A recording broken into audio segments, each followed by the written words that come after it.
Hey guys, what's up? It's Ari, and for today's video, we are going to be revealing the truth of what it's like to go to art school. Just kidding. It is literally not that dramatic at all. But if you're new to my channel, every single semester I always upload a little video of just kind of letting you guys know like what it was like attending SAIC and everything that I need to rant about. The reason I do this is because I always forget to vlog, but I'm gonna really try to change that because now I'm a junior and it's like my last 2 years of art school, so I'm a little sad, but it's not gonna be sad. It's gonna be a great experience. But anyway, before I get off topic too much, let's just get started. So I know that if you've been watching these videos, you're probably super sick of me explaining the disclaimer, but I just feel it is so necessary to say that everybody's experience at SAIC is going to be totally different, and everybody's experience is going to be 100% valid. Like literally, I live with 3 other people that attend SAIC and we all have totally different experiences. I just felt like it was super necessary to say that because I don't want this to be like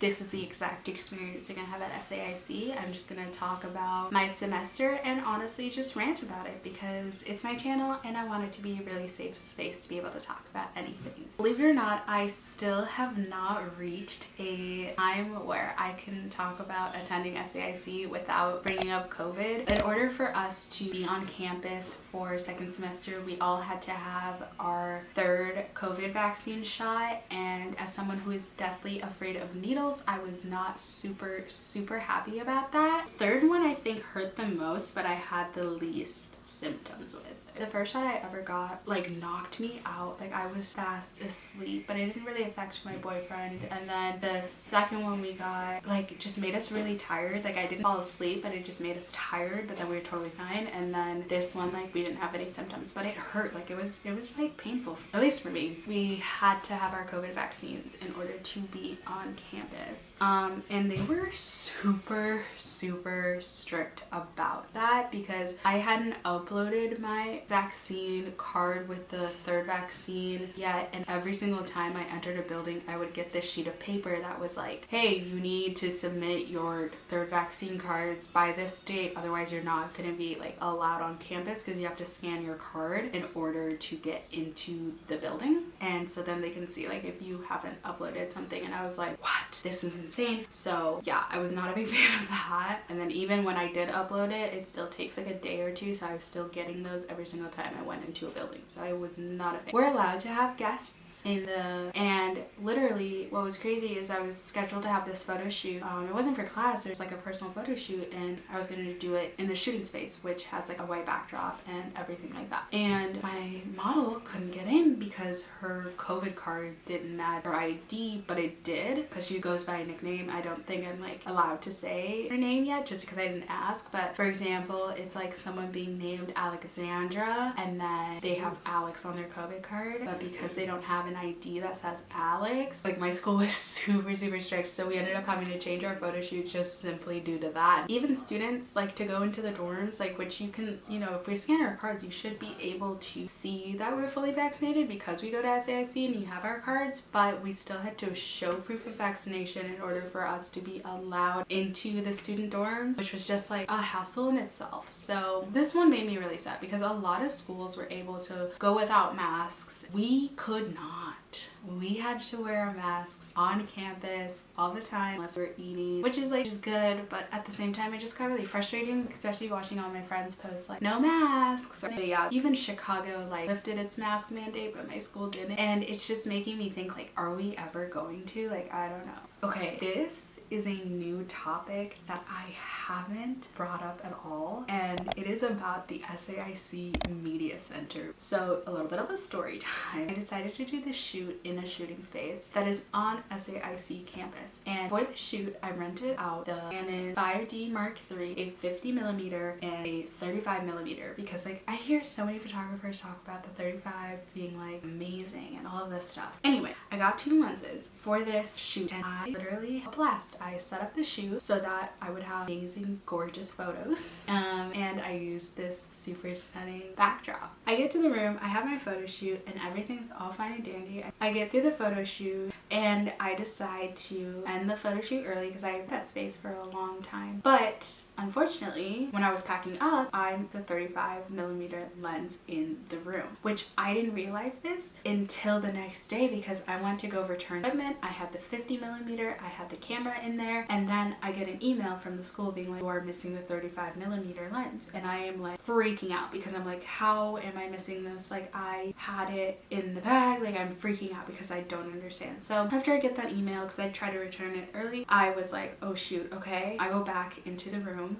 I knock, literally felt really bad, but I went through that room and that lens was nowhere to be found. So then I'm again freaking out because I don't have it. It's nowhere in my house and it's not in the room that I left it in. So someone after must have taken the lens because that's the only logical explanation, right? So I go to the media center and I am freaking out and I explain to them like, hey, like I've tried looking for this lens. Like, I don't know what I need to do now because it is clear that it's been taken. So my solution was, is it possible for you guys to look into who might have taken it? Like, send an email to the people who've been in the room, etc. Like, I don't need to see who took it. They did not go for it and they were like, it's your responsibility, and I'm fully aware that it is my responsibility. But again, it was stolen on school grounds too, so maybe there's some ways you can help me. I am in trouble at that point. Anyway, I end up getting an email saying like, in order to replace the lens, I need to pay like a fine of $700, and I don't have $700, so what am I gonna do? So I'm like freaking out again and again. And then I don't know what happens, but sometimes after 2 weeks, like someone turned in the lens. I don't know if it was like out of guilt or friend of a friend who saw that it was stolen, but it got turned in and I don't have to pay a $700 fine. Anyway, the moral of the story is two things. One, SAIC could have easily done more to make sure I didn't have to pay $700. It kind of felt like it was more about the money than the actual lens, which is kind of disappointing and heartbreaking. And also, I want to tell you this, like, make sure to double check what is in your backpack that you rent out from the media center, because not everybody has the most purest intentions, and I think it's really hard growing up a Christian being like, oh, everybody has the same morals and values as I do. No, they don't. Okay, so now we've reached the point in the video where I rate every single class that I took this semester. Okay, so in 6th we have BizCom, so that is so far my least favorite class that I have ever taken at SAIC. So I did end up withdrawing from the class, and I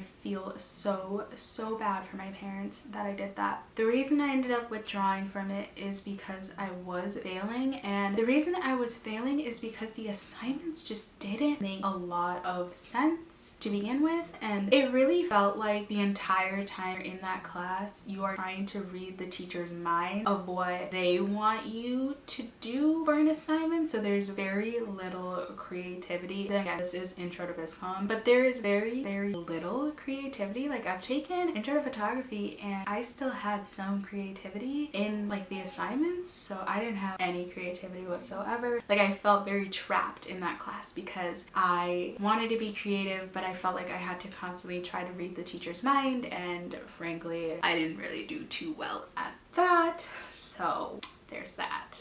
Okay, so this class has to be the most expensive class I have ever taken at SAIC because you constantly have to get Bristol paper. I spent so much money on Bristol paper and I'm really upset at myself because I could have used that money for Chipotle or to save for other things, but I couldn't. So I spent a lot of money on Bristol paper and black construction paper, and then you were also cutting the Bristol paper, gluing stuff onto it, and a bunch of other stuff. And then if you did it wrong, that was just like a waste of money because you're still gonna need more Bristol paper and more Bristol paper and more Bristol paper.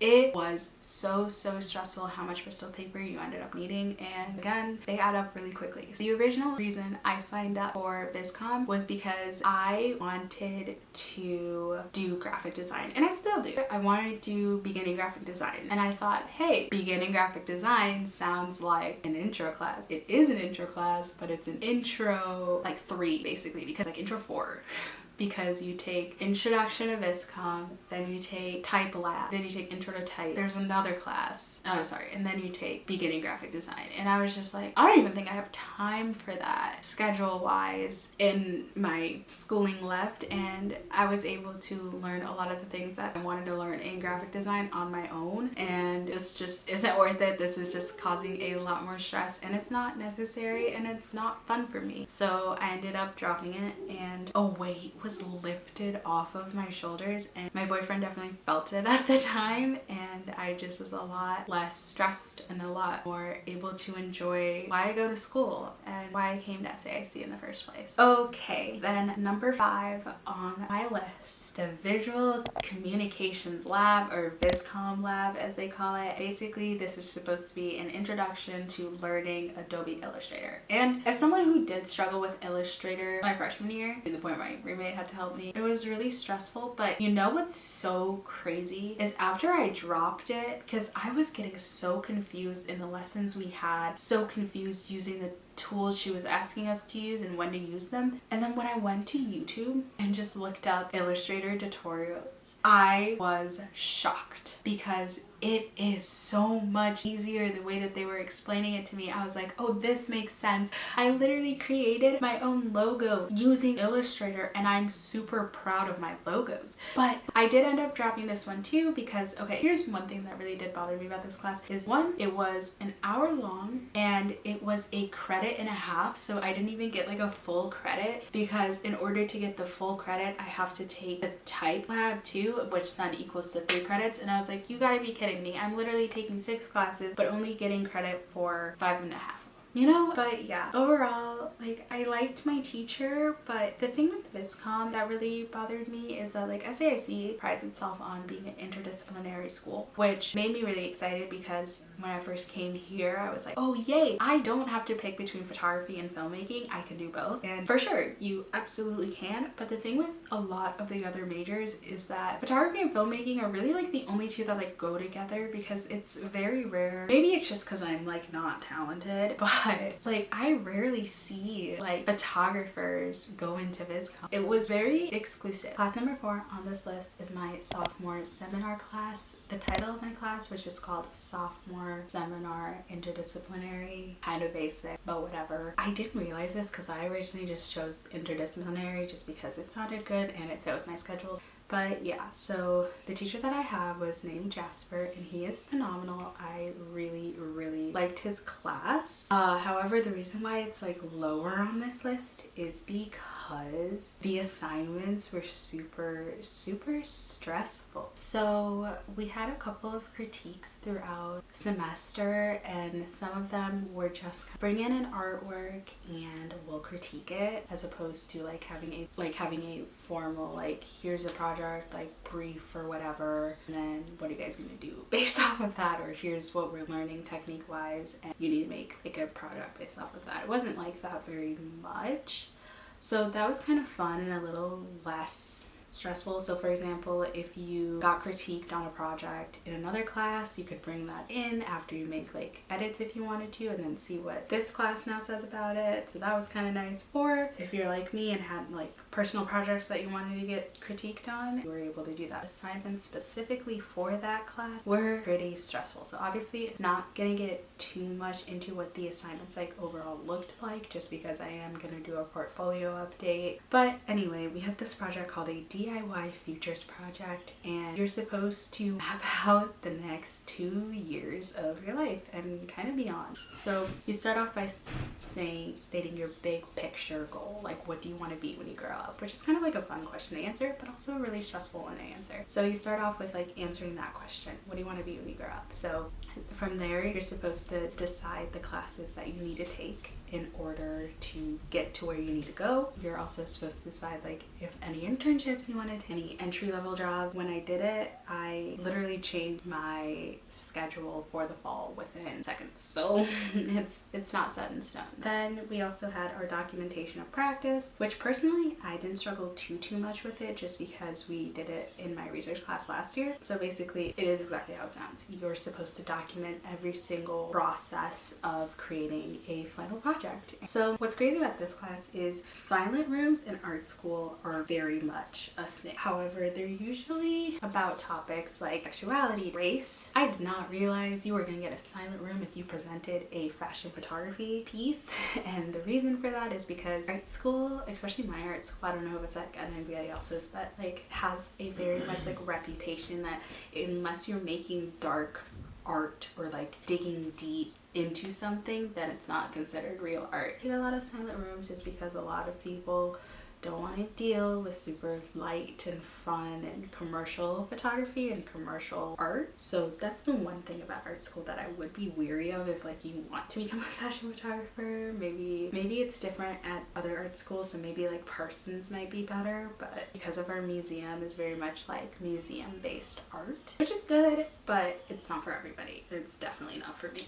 And I learned that, and I had a teacher who was really supportive of that for me. Something you could see in fashion magazines, something you can see online, which was really cool because for one of my critiques I was able to have everybody look at my photos on their phone, and that was kind of creative and fun. Now we're down to my top 3 favorite classes. This was really hard because I really loved all of them. Like my top 3 classes were like chef's kiss. I want y'all to take them with the teachers that I took them with. Holy cow, it'll change your life. So in 3rd place, which was really difficult for me to say, is 20th century photography with Giovanni. First things first to note, if you are planning on taking this class, Giovanni is going on sabbatical next semester, so he won't be there in 2nd semester, but he is teaching this class, I believe. Literally love my teacher. Really super fun. Had a lot of back and forth with us as students and would make the slide presentations not so much like you're going through a slide presentation. The major assignments for this class was we had a weekly scroll. So the weekly scroll is you read about a topic, like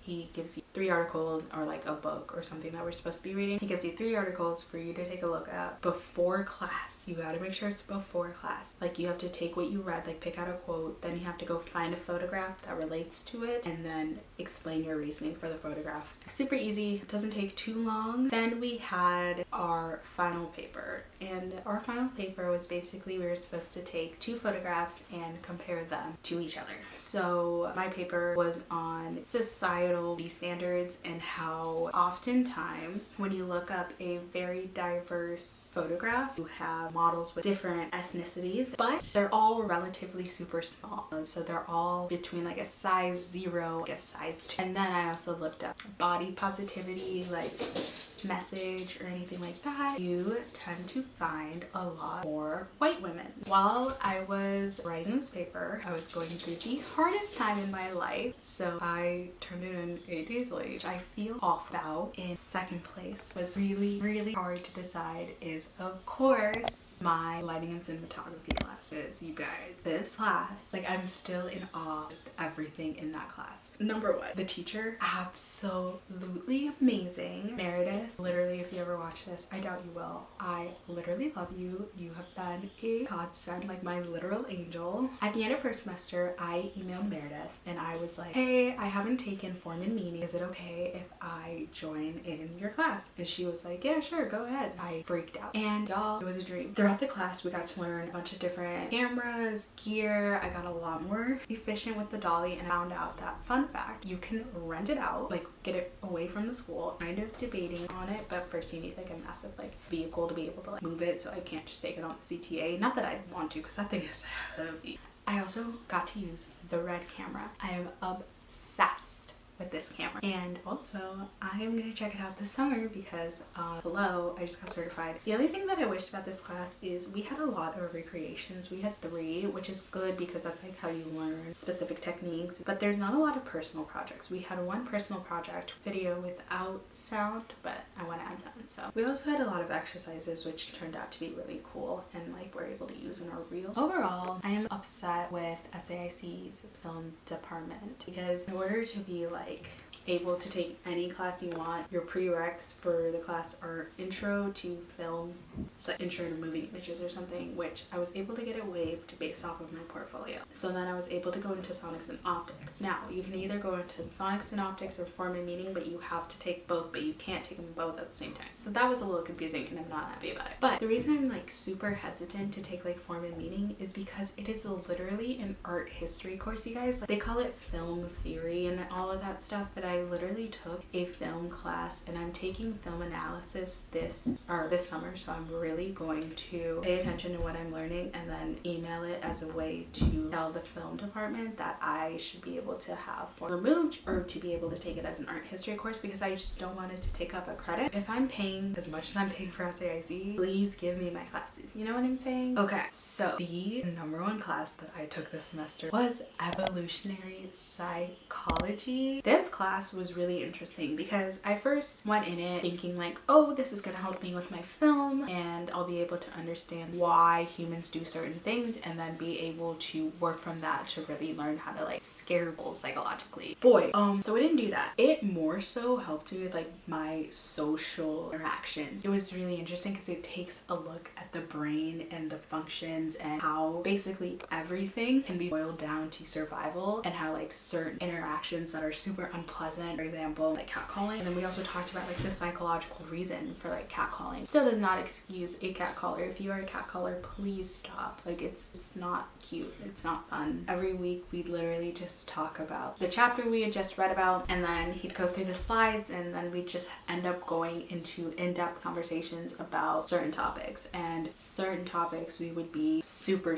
invested in, and then as a class we're all like trying to figure it out. My teacher's in the conversation trying to figure it out too, and it's really interesting. And then it really has helped look at how different friendships I have, like certain things that certain people do, and it's really cool and it's fun. So overall, the class didn't have too many assignments. We just had to read, and then at the end of the semester exam, and the exam was multiple choice, so it was really easy, and he gave us the study guide. The main thing in this class is attendance, and by attendance I don't mean just like failing to come to class. Like, obviously that's huge. SAIC has like an attendance policy that's like if you miss 3 or more classes, it's an automatic fail. So it's like if you miss 3, that's like a huge portion of your semester already gone, you know? Alberto was super strict on being late too. So I was late to class one time, thankfully, but it does bring your grade down a little bit. Alright guys, that is all I have for today's video. If you enjoyed it, please make sure to give it a huge thumbs up, and don't forget to subscribe to my channel if you haven't already, and comment down below any art school related videos you would like to see, because I am trying to be more consistent, and I will see you guys in my next video. Bye!